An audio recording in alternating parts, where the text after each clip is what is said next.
r/ProRevenge. I love you, bud, but I'm cutting your throat. I'm a millwright who specializes in rebuilding natural gas turbines.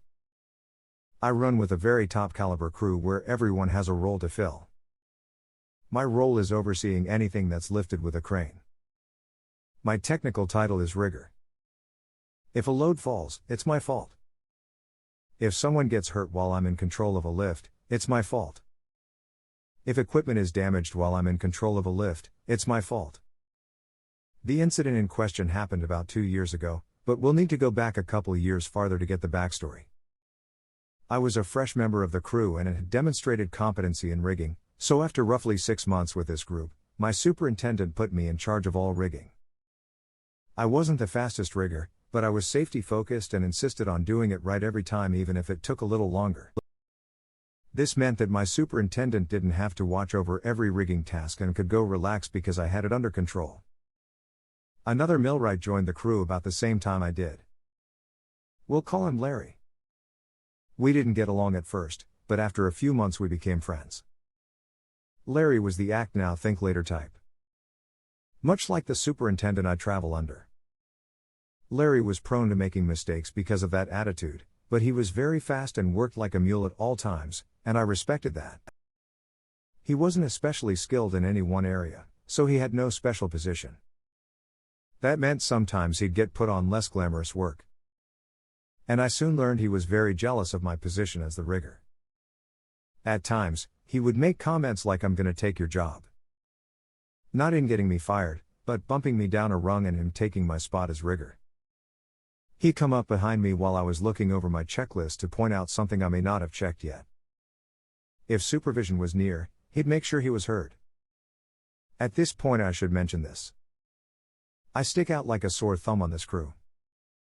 I was raised in a very strict Christian cult, but in my mid-20s I realized what was going on and left, at great cost. Losing my family and friends because of strict shunning rules the cult practices.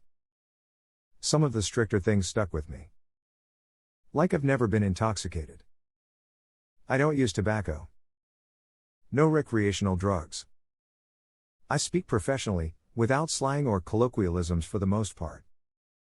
These traits stick out from a crew of men that travel the road and work in harsh environments away from home for months on end. But Larry, he fits right in. Larry quickly became the superintendent's puppy. Bringing him gifts of his favorite alcohol, staying out late after work with him, even rooming with him on the road. I, on the other hand, leave work, hit the gym, cook my food for the next day and make sure I get at least 6 hours of sleep so I can perform the next day. I realize that puts me at a disadvantage socially in the workplace, but I prefer to let my work speak for itself. Anyways. Fast forward about 18 months. We're starting a project just before COVID hits. About 2 weeks into the job, I have to attend a mandatory class through my union. It's a 40-hour class and in a different state, so I'll be gone for pretty much an entire week with travel time. I get permission from supervision and leave, with Larry rigging in my absence. A few days later, I'm laying in bed stressing out about the final test I have to take the next morning. If the test isn't passed, the entire week is wasted. I always psych myself out before a test, but in reality, I don't have anything to worry about as I'm a good student and test well. My phone goes off. It's a text from Larry. "I love you, bud, but I'm cutting your throat." I reply, "What are you talking about?" "When you get back, I'll be the rigger. You can do the shit work from now on." I'm not proud of the response I came back with. But it's how I truly felt in the moment. Be careful about cutting the throat of someone smarter than you. I'm far from the smartest person you'll ever meet, but I do enjoy reading, studying, and learning. And being smarter than Larry wasn't an accomplishment by any stretch of the imagination. The next morning I passed the test and headed back to the job. Where Larry had in fact usurped my position as rigger, and was lording it over me as I went about doing the tasks he normally would do. To be completely honest, it was kind of like a vacation at first. Get paid nearly $40 an hour to clean parts or torque flanges with no stress? Sign me up. But I was upset. I was upset because I knew I did my job better than he would. I knew that he got along better with the superintendent because of their similar personalities, but I didn't feel that I should lose my position simply because Larry had more in common with our superintendent than I did. Regardless of that, I was now dealt these cards, and I had to play them.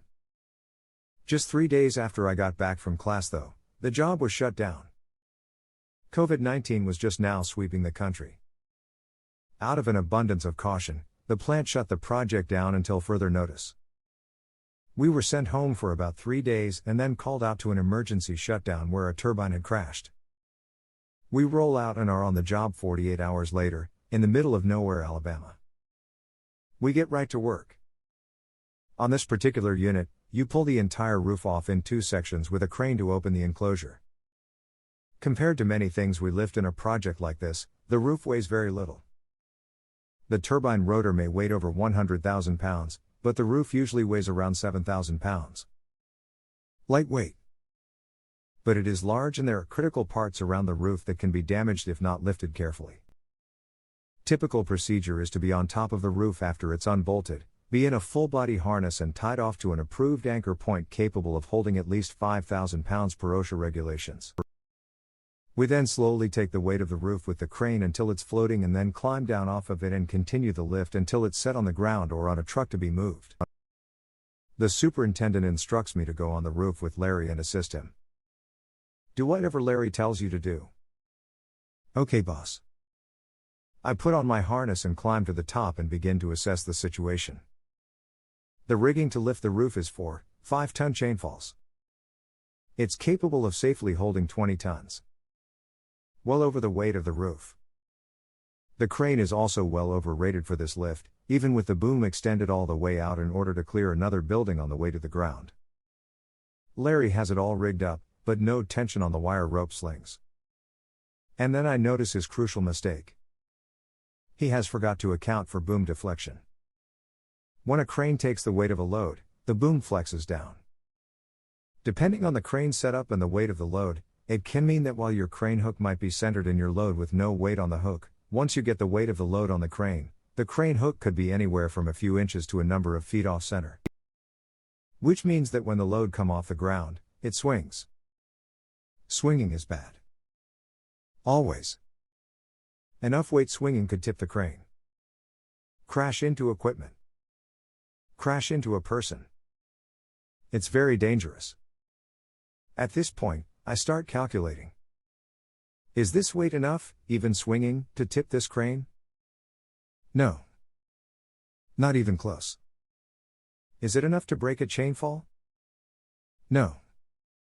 Not even close. Are there any people working around us that could get hurt? Nope. It's just us. Is there any equipment that could be damaged if it swings? Yes. An electrical control panel, which has all power killed to it and has been disconnected, is in the swing path. I decide to let Larry hang himself. He looks at me and asks what I think. I tell him this is your show, boss. He asks what I mean. I look him in the eye and draw my finger across my throat. He gets nervous because he knows exactly what I mean. Starts double checking everything. He still doesn't notice the boom deflection.